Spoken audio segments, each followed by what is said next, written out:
There. I think we got it. We got it. Um, Thank you so much for waiting. I apologize. I think it's like 8:03, 8:04. We were having technical difficulties. Um, Welcome. Happy Sunday morning. Welcome to a friendly place, the Happiness Habit channel. We're talking today about why narcissists drain you. Why narcissists drain you. And we're going to be talking about narcissism. And we do so because they're a big part of our life, whether we know what narcissism is or not. It's a big part of our life. They, um, narcissistic people, I mean, I'm pretty sure, I'm pretty sure about 25% of the people I know that might even be conservative are narcissists or have narcissistic tendencies. So no matter who or what you and I are ever dealing with,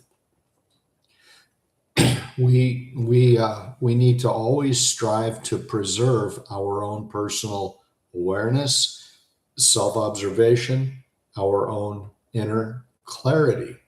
Because when I'm clear, when I'm clear, I have control of myself and of my life. No one else is barging into my life. No one else is making me or manipulating me to say yes to something when I really want to say no. Like, no, I don't want to spend my energy on that. But you know how some people can be very persuasive. They'll get a yes out of you, and pretty soon you're involved doing something, and you're like, how did this even happen? Why am I even here? Right. So, as a reminder, when you and I, when we interact with, when we need to communicate with difficult people, we never need to fight them ever, ever. In fact, they like fights. They like to fight, which we'll get into. You and I only need to be clear and clear for ourselves. We need to see them clearly. We never need to fight them. We don't want to throw gas on the fire. You don't want to kick a sleeping tiger. You want to remain clear. That's the goal.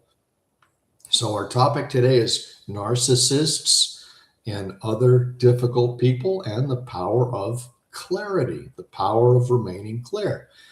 And whether it's at work or socially, perhaps a relative or two or three, or it's maybe even in our own home, we run into difficult people who are troubled. And because they are troubled, they they trouble us in return. You know, they experience low vibrational energy. So here you and I are just la la la la la walking into an interaction with someone. You know, we don't know. So we're just going through having a good day, perhaps, and we bump into someone, you know, and you're like, you ever bumped into somebody and you're like, wow, they're really grouchy. They're really a grouch. Or, gee, they're really in a bad mood. Well, your higher energy, your more pleasing, pleasant, happy energy was conflicting. You had just met a low energy person, a low vibrational energy person, because as you know, everything in this universe is constantly vibrating, constantly. We all vibrate, and in this channel, we learn that when we self-observe, we raise our inner vibrational level. So if I'm in a so-called bad mood, I raise my level by coming home to myself by self-observing, right? I mean, we discuss this every single class. Every talk you see on this channel discusses exactly that, that how important self-observation is for us. So when you and I do encounter difficult people, sometimes let's say we talk for a bit, we interact, maybe I have to work with a difficult person for a period of time. But at some point, we part company.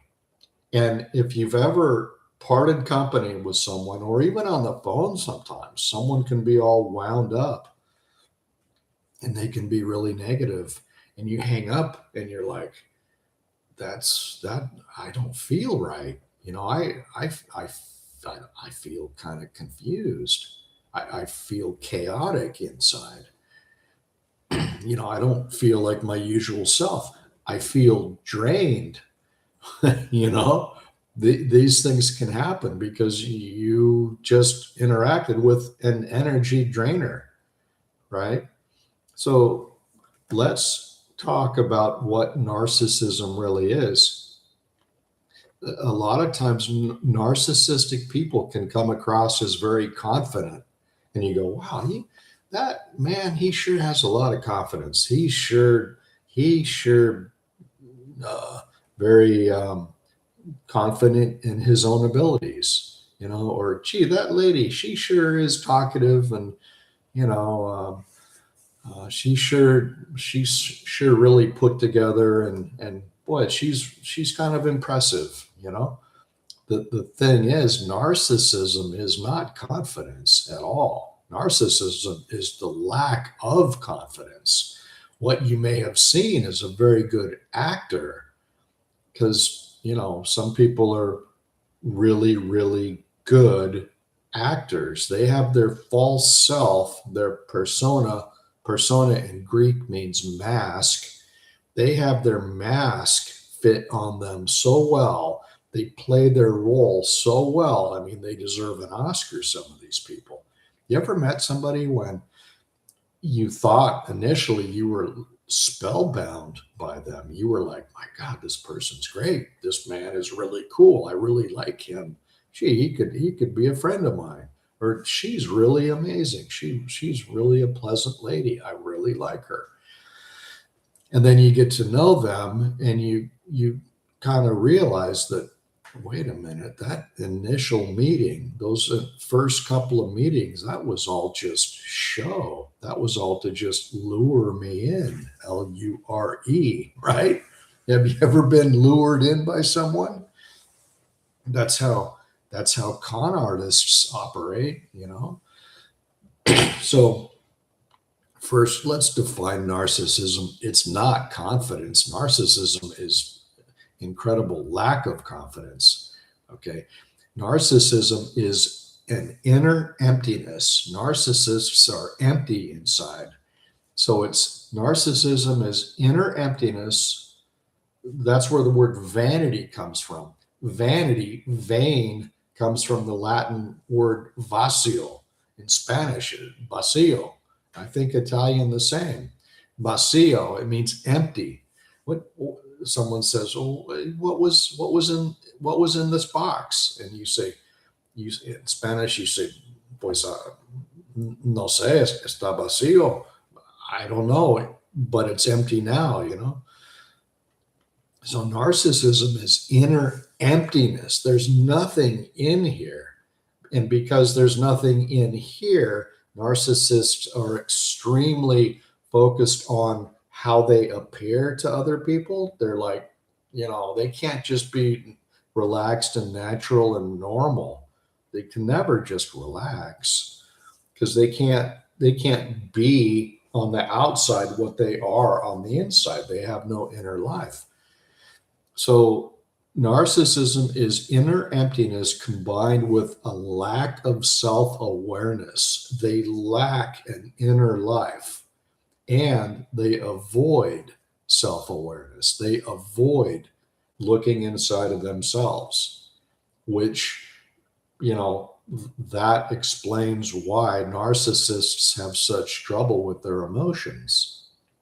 They have trouble with their emotions because they don't, I don't want to say they don't have any emotions, but they're always trying to, they always look on the exterior. They need your emotions. They need you to be emotional because that's what they actually feed on. The worst thing for a narcissist is when you give them no emotion, which we'll get into. When you give them zero emotion, that starves them. They hate that.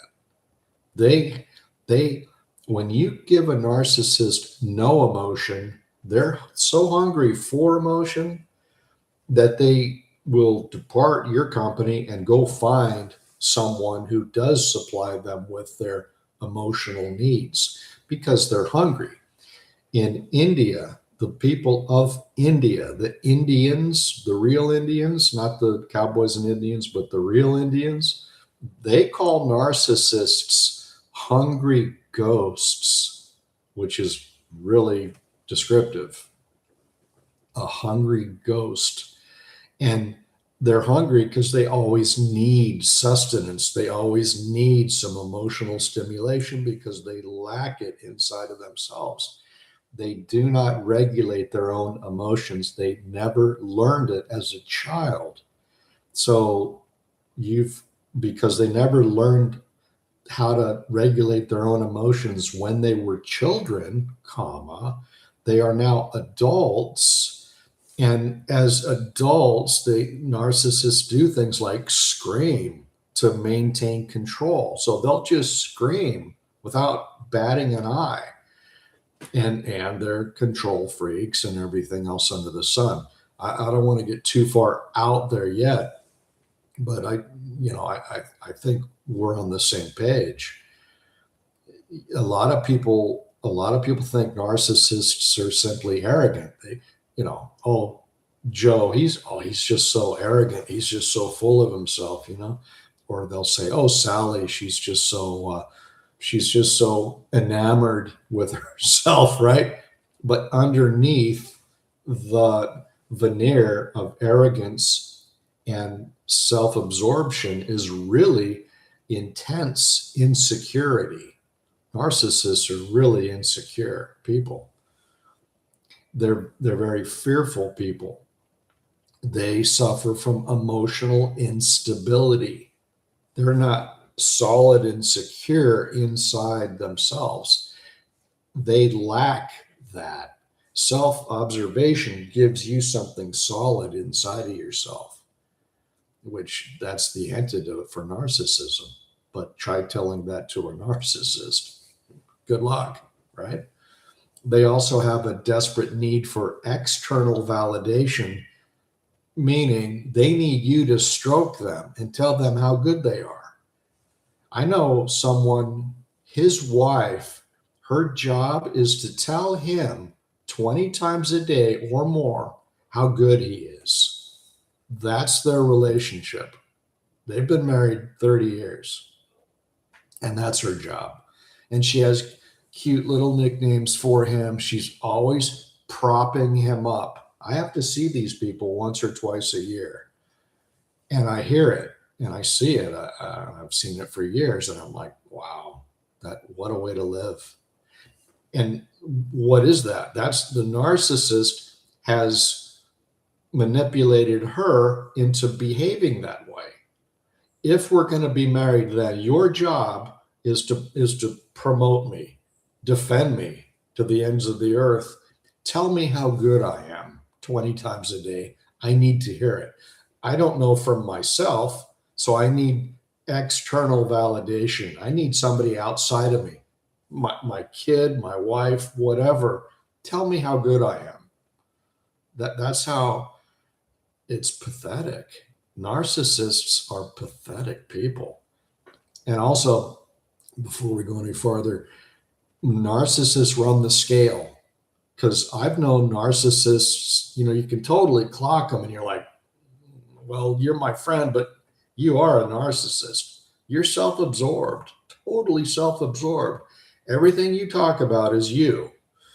Every sentence you say, one of our previous presidents, he gave a a talk. It was like a 40-minute talk. He was paid a lot of money to some corporation, hired and brought him in.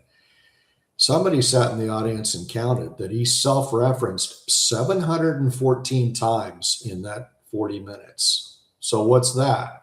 That's narcissism. He's self-absorbed. He's using the pronouns I, me, my constantly. You know how many times you have to self-reference in 45 minutes to get to 714? You really got to work at it. So this man's totally self-absorbed. And if I told you his name, you'd know. But I'm not, we can't get into that. I can't get, you can't do it. We got to focus on self-observation. So we're describing these people, but we're not, this is just how it is. And they represent a massive part of the population. I'm not saying everybody is a narcissist, but many people out there have narcissistic tendencies. They are self-absorbed, period.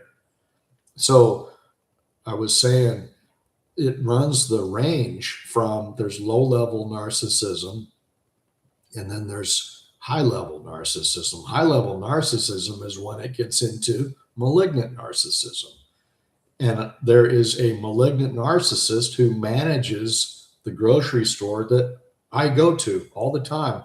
I can see it. I've been dealing with these people now for 26 years. Well, my whole life I've been dealing with narcissists.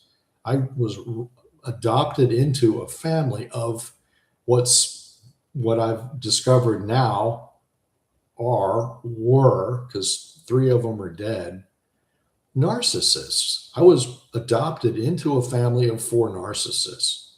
So I was raised in that, the pure chaos, constant chaos.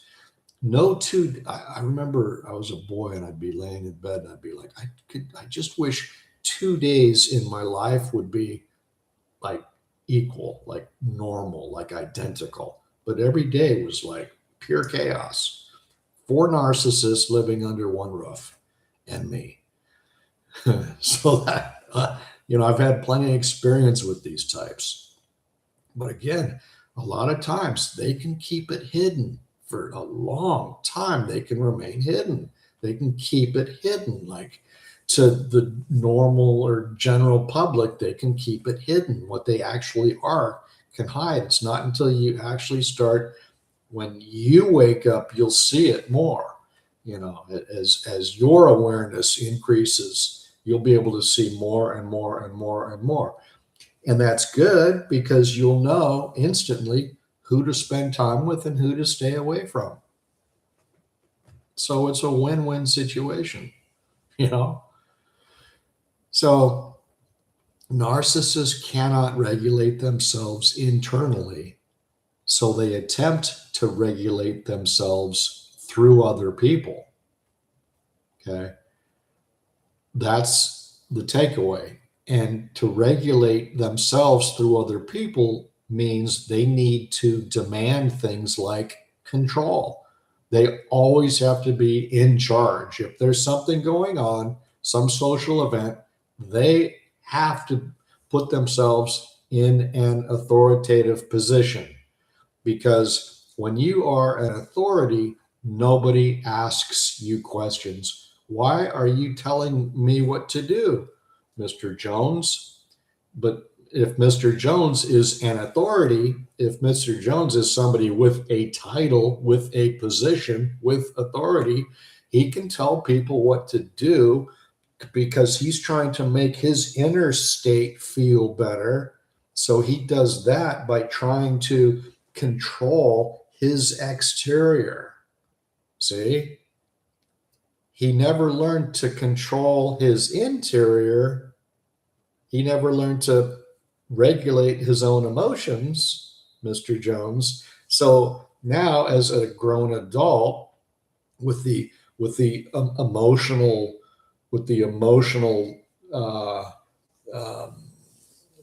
regulating abilities of a toddler, of a 2-year-old. I mean, he looks like an adult to me and to you, right? There he is. He's the CEO of a company, but he's a malignant narcissist too. So he's a control freak. See, let me tell you something before I forget. It's been said, and I think it's accurate. Quote, when Satan can't get you direct, comma, he sends in a narcissist. Period. End quote. I hope you get that.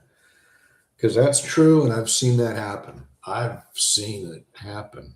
Okay.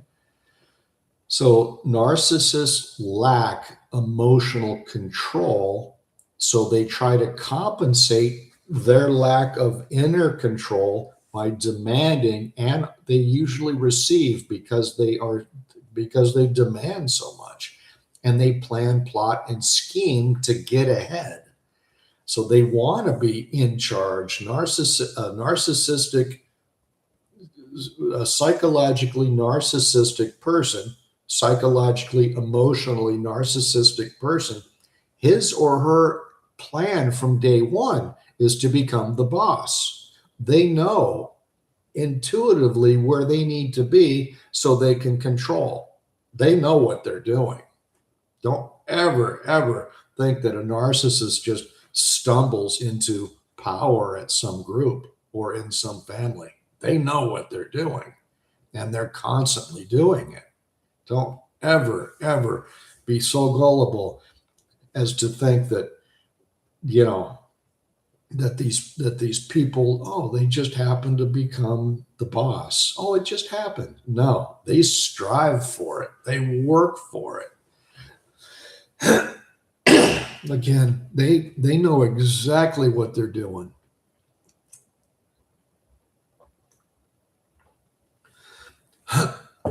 They always have, and I think they always will, which also means they're not going to change. If you are involved in a relationship with a narcissist right now, I'm getting ahead of myself too. But if you are involved, you got to know something. They're never going to change. I'm not here to tell you what to do, but I'll tell you what I've done. And what I've done, once my eyes opened, once the veil was pulled away and I could see clearly, once you see your own nature, you'll be able to see other people's nature too. Once you can see through yourself, you can see through other people too. And when you start, and something else I realized, my friend Ray, my friend Terry, my friend Ken, my a lot of my Ray, Terry, Ken, they're deceased. They're gone. But guess what? These guys were all narcissists. I just thought they talked a lot. I just thought they were self-absorbed. No, it's more than that. I mean, those are the indicators. Those are some indicators of narcissism, being self-absorbed. But these people were my friends. I mean, again, narcissism is legion. This world is teeming with narcissistic personalities. They're everywhere. That's why I'm saying 25% of the population is probably too conservative. It might be 40, 50%. But anyway, these people, they lack emotional control. They lack inner control. So they try to compensate by demanding outer control. So there's your first clue. You're at work, you're in the family, they have to be in charge. Well, guess what you're looking at? You're looking at someone who's trying to control themselves by controlling other people and what other people do, which means Aunt Mary the narcissist thinks, if I can just tell Jack what to do and get him to do it, then that'll make me feel better. These are the types who, have you ever known someone who was bossy? They wanted to boss you around. That's what you were looking at.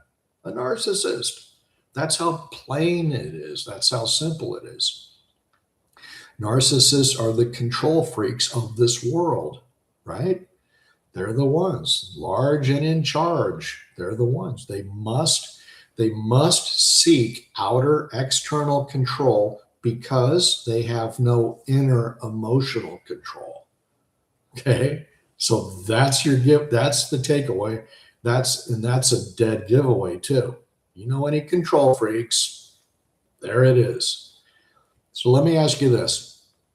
Have you ever been talking with someone and you walked away from that conversation feeling exhausted or drained, or maybe you were like, my God, what just happened? Or how come I can never just have a normal conversation with that person like two people do?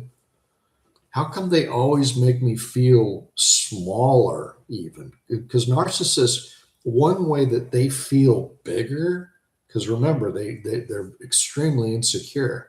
And one way that they feel bigger is to make you feel smaller. How's that for a handy little bit of information, right? See, and control is not about power per se.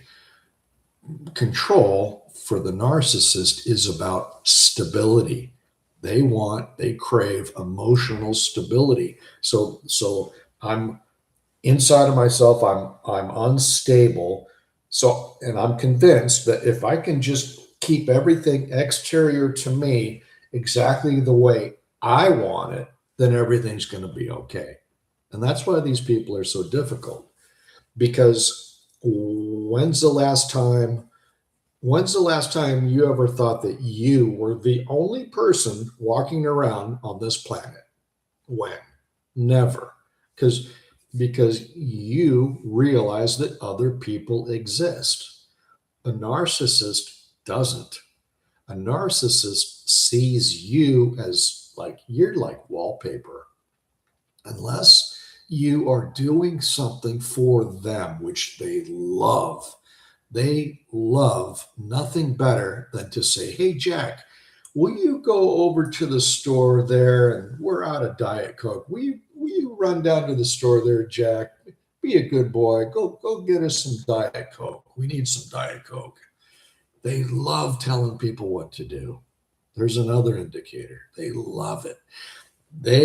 Because that's them sitting on the throne and then telling their minions, because remember, they have to be larger than you. So if you do that, if I go to the store, then that proves that they are superior to me. They are the king or queen, and I am the dutiful little peon. See? It's my duty in life to do things for them. That's how they think.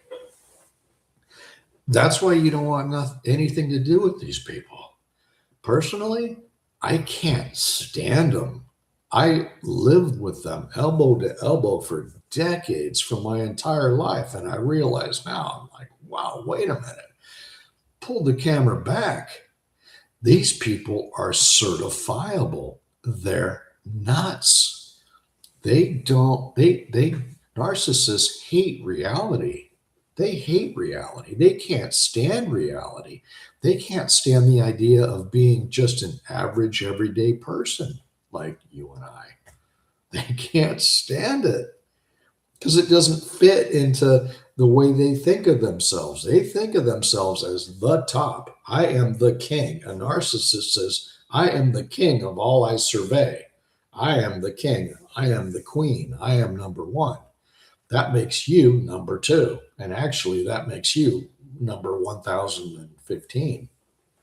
See, when you're in a relationship, put that word in quotes, with a narcissist, you're secondary. They're the only thing that's important, not you. You don't even come close. Your job, if you're in a relationship with a narcissist, is to tell them how great they are, to stroke them constantly. And that might be fun because you think for even a few years, I've had friends where I've played along with that. I didn't know what I was doing, but to maintain this friendship that I thought I needed, I would go along with it. I can name names, but I won't because maybe somebody's going to see this video someday. I don't know, but they're nuts. They're so self-absorbed. I guess they have to be. They have to be because they're so empty inside. Have you ever had, remember at Easter, they had those chocolate Easter bunnies? I think the company was called Mass, MAAS, I think. I don't know. But you'd get that chocolate Easter bunny and you snap his head off, right? And you look and you go, hey, this is not, I mean, they say it's milk chocolate, but this Easter bunny is hollow. This is not solid chocolate. You and I are solid chocolate. We have an inner life. We have an inner emotional, psychological life. I know who I am. I don't need other people to tell me who I am. The narcissist doesn't have that. That Easter bunny, you snap the head off, it's hollow inside. That's them. That's why they constantly have to have things coming toward them. They you show me a man or a woman who owns a lot of things. They own a lot of things, a lot of houses, a lot of cars. They have they have like a big exterior life going on. I'll show you a narcissist. That's a narcissist. They have to have activity going on outside of them. They have to have the phone ringing. They have to have emails coming in. They have to have interaction. They have to, they're hungry ghosts, just like the Indian people of India call them. They are hungry ghosts. It's never ending for the narcissist. I can't tell you what to do. I never will tell you what to do, but I'll tell you what I've done is I've spotted the narcissists in my life and I've just stopped having anything to do with them, which they hate. They can't stand that. A narcissist, I'll tell you, their weakness is being ignored. They can't stand being ignored. They can't stand being seen as just a common, average, everyday person. They can't stand being minimized, which is why they try to minimize you. They try to make you feel smaller so that they could feel bigger, right? I think of them as like a balloon and it's full of hot air. But inside the balloon, what is there? Nothing. It's just hot air. The Indians, when they say a hungry ghost, I remember my mom died in May, so it's been like a couple of months. But I remember once I started to understand narcissism, and then I'd pull the camera back, and I learned self observation first, which gave me knowledge of self, and therefore once I had knowledge of self, I had knowledge and understanding of other hyphen knowledge. I used to observe my mom, narcissist, right? Not a bad one. She was on the low end of the scale, just like her father. He was the narcissist of the family, and narcissism is also genetic. Don't let anybody ever tell you that it's behavioral. A little bit can be behavioral, but primarily narcissism is genetic. It's in your genes. She was the firstborn and she was exactly like her father before her. Okay. Exactly. I mean, a chip off the old block. The only difference was she was gender. She was female, but she was just like her dad. And I'd catch her. I'd observe her. I'd be over visiting her, and I'd catch her. And it was like, my God, that's my mother. That's the woman who called herself my mother. She didn't give birth to me on a personal note, but I'd look at her and I'd go, my God, the lights are on, but nobody's home. There's nobody inside there. Nothing inside of there. They don't know who they are. They are hungry ghosts because they don't know who they are. They depend on other people to tell them who they are by other people. Your job is to hold up a mirror. Hold up a mirror if I had a mirror. Hold up, let's say this is a little compact mirror. Hold up a mirror and remind mommy who she is. You're my mommy. Oh, that's right. I'm your mommy. Now I know who I am. She would call me, text me, whatever, all the time. When are you going to come see me? She doesn't want to see me. She wants to be reminded of who she is. That's all they care about. In other words, she wants to feed. She wants me to be her narcissistic supply. That is a narcissist. That is a relationship with a narcissist. You know what happens at the end of that relationship? You know what you end up with? That. Zero. Nothing. You know why? Because there's nothing there. Again, the lights are on, but nobody's home. They're empty. They're hollow. You can't have a relationship with a narcissist because there's no relationship to have. They're completely self-absorbed. Do you think someone who is like highly self-absorbed should ever have children, raise families? Do you think they should be anywhere near children? I don't. I don't think. I think narcissists should have a permanent restraining order filed against them on behalf of every child worldwide. Leave children alone. They harm children. They can't raise children.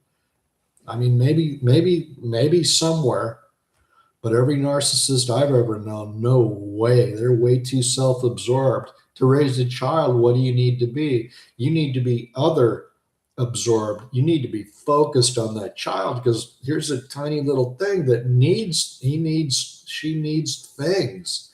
She needs attention. She needs your focus. She needs you to be looking at them to raise them. I honestly, I really don't think narcissists should ever be allowed anywhere near children.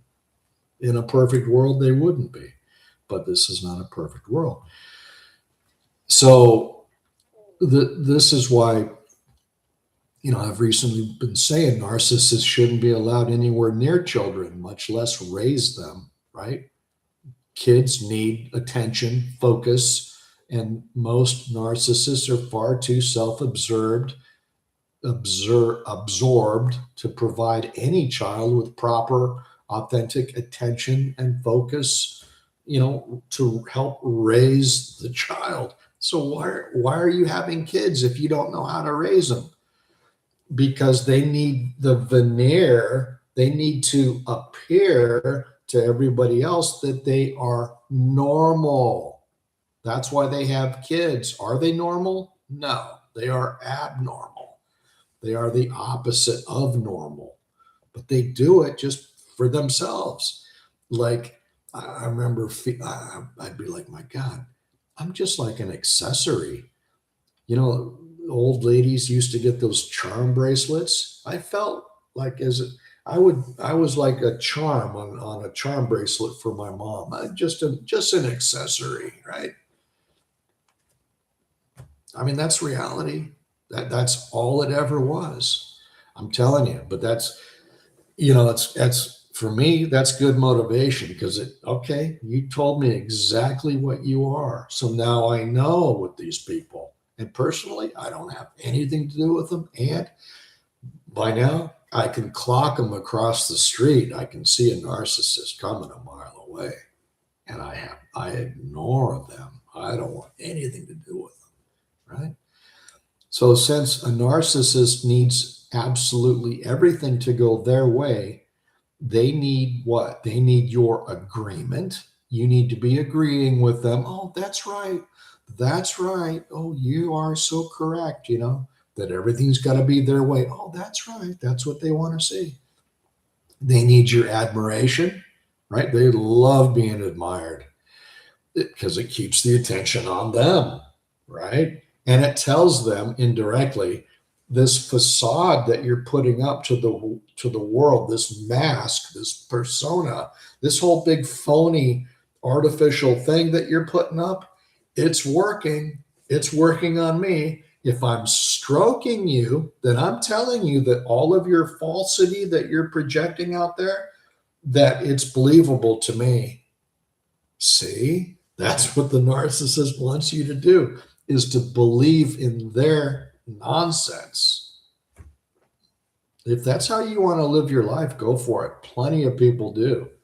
I know a lot of weak men who live exactly like that. They're weak. Okay. And there's probably weak women out there too. But I know a lot of married men who are miserable, but they don't have the cojones to end it and say, get out of my house, or pack up and leave themselves. They're miserable and they're going through the motions. They're living the way, society wants them to live. They think if they live the way the world wants them to live, then eventually they'll find happiness. And we learn here that that's a complete lie. You can't use the world's formula to be happy, but all of that truth helps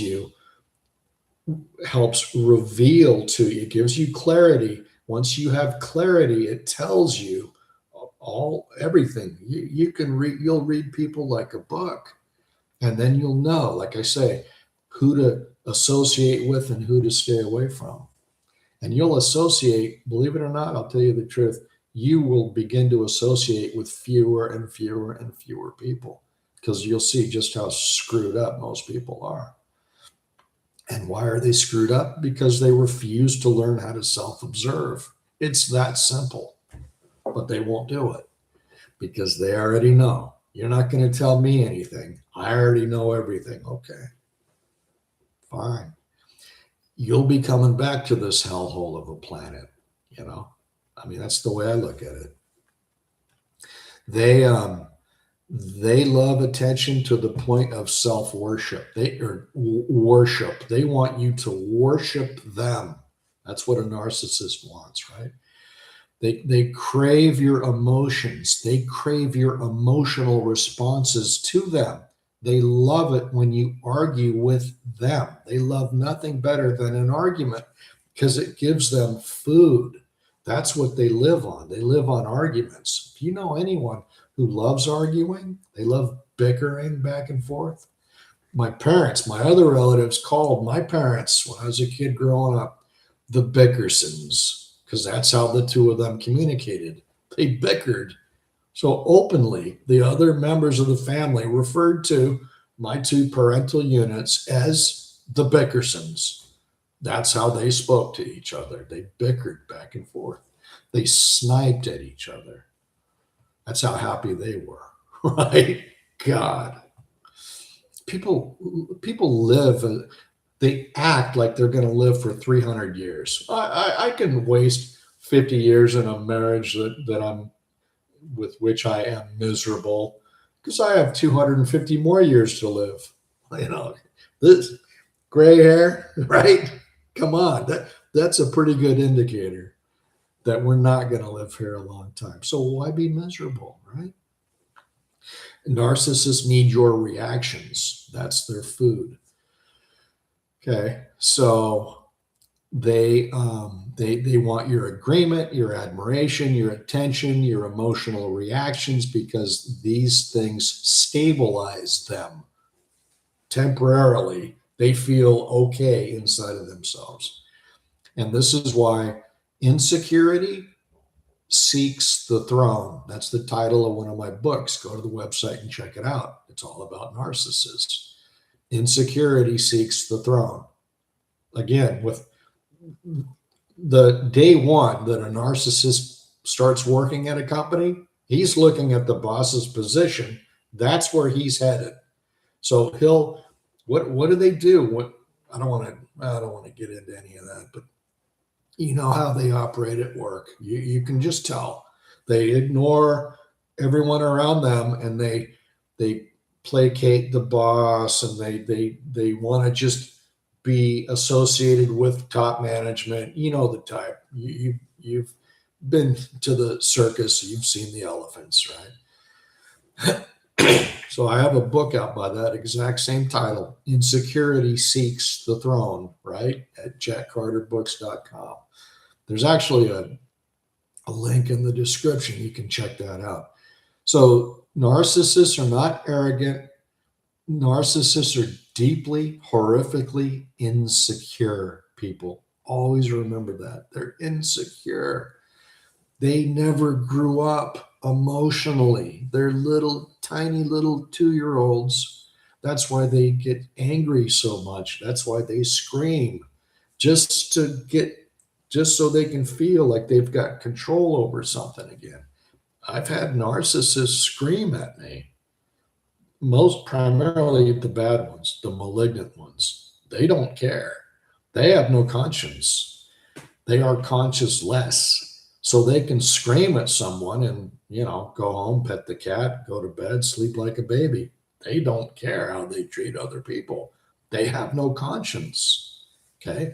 This is what makes them so dangerous. I'm trying to help you see just how wicked some human beings are. They are out there. Okay. So notice how, again, I've mentioned this, some people feel bigger only when they can make you feel smaller. So they will criticize you, cut you down in front of other people. It's just endless, the nastiness that these people get into. They're extremely nasty, right? So the question that I need to ask, and we do got to wrap up. The time gets away from us so easy. But the question I need to ask is not, are they a narcissist? The question is, what happens to my peace and clarity when I spend time with this person? What happens to my peace and clarity when I spend time with this person, right? And I ask that question because that is taking right personal responsibility for the situation. I'm involved with that person. Maybe I should not be, but at the moment, I'm involved with them. So I have to ask that question.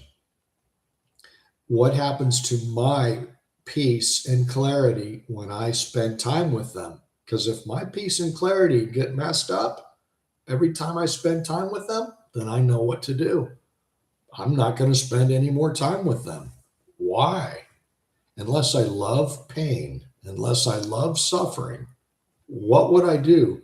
Why am I interacting with that person at all? Ever?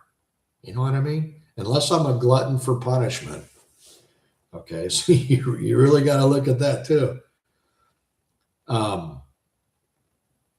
There are people in this world, they need your emotions like a vampire needs blood. Okay, a vampire needs blood every day.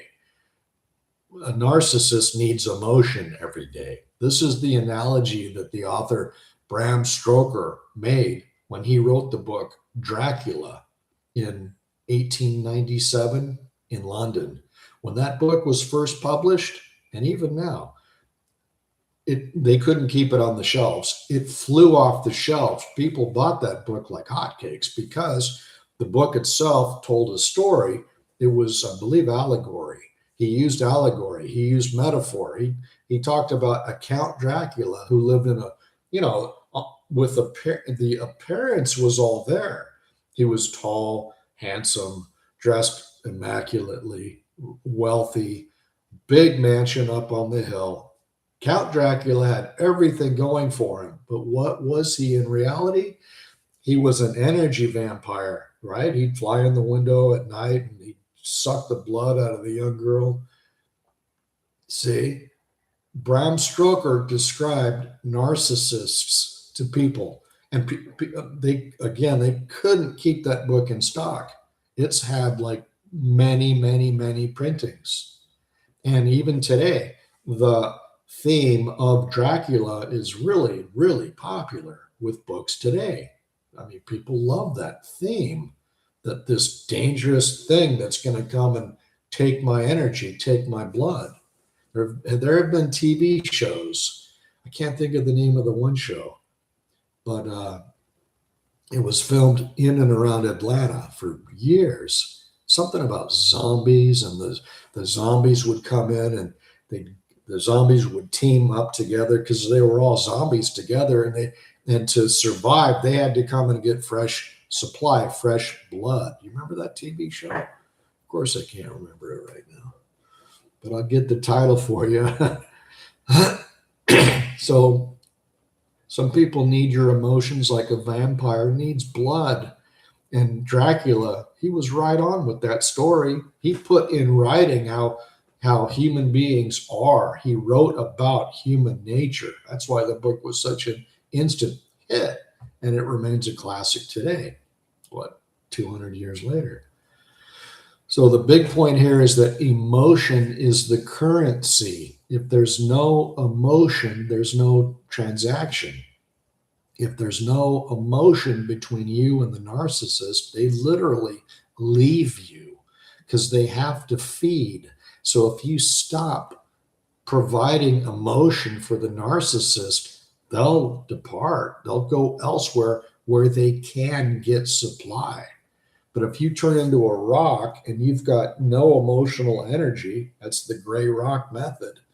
If you give them yes and no answers, right? We talk about that here too. Try to answer someone with just yes and no and see what happens.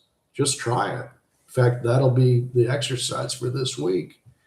Use that for the exercise until we meet again. Our time's running. I need more time than we get. 52 minutes. I need more time than we get.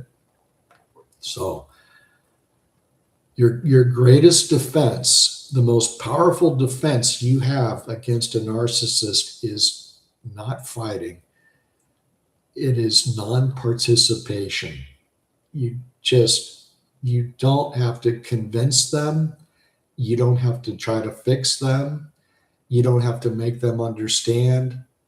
You're not going to win an argument with them because they thrive on arguments, because arguments are always emotional. You go vanilla on them. Don't try to find closure in any relationship with any narcissist. You won't find any. They'll never say, it's been wonderful knowing you. Shake your hand and bye. It'll never happen. So never strive for that. Forget closure. You don't need closure. Just leave. Just pull the plug. Just don't respond to any phone call, voicemail, text, email. Just don't respond. Knock on the door. Don't respond. Okay? They will depart. Sometimes the most powerful sentence in the English language is, I no longer wish to participate. I no longer wish to participate, right? Your clarity changes everything, okay?